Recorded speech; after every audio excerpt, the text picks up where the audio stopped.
We are here today to really celebrate the reopening of this community center after being closed for almost 20 months. We are excited to be back. Today's events and activities are really just to show off. Each room has a display of what kind of programs we are offering. We've got a little health fair as well for people to come and just see. Those are the kind of events and special events that we do throughout the year as well. We've added some more meeting room space when we added a very much needed another multi-purpose room to allow for more and bigger class programs. The lobby area was extended and expanded to give us just a better meeting area.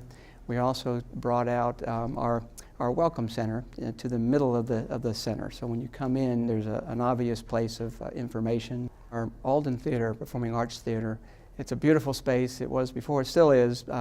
And it's been cleaned up and readied for, matter of fact, we have a performance tonight. Our first one is the Capitol Steps is coming in. The courtyard is a new feature. It's almost like having a park inside the building. The special tax district in Drainesville support this community center through their taxes. There's a surcharge. And that's who we want to, again, encourage to come back and see the improvements that we've made. Really, this is for them. It's their community center. To find out about this community center, you can go to our website at www.mcleancenter.org. We are also on Twitter and Facebook. Any which way is best for you, social media-wise, you can try to find us.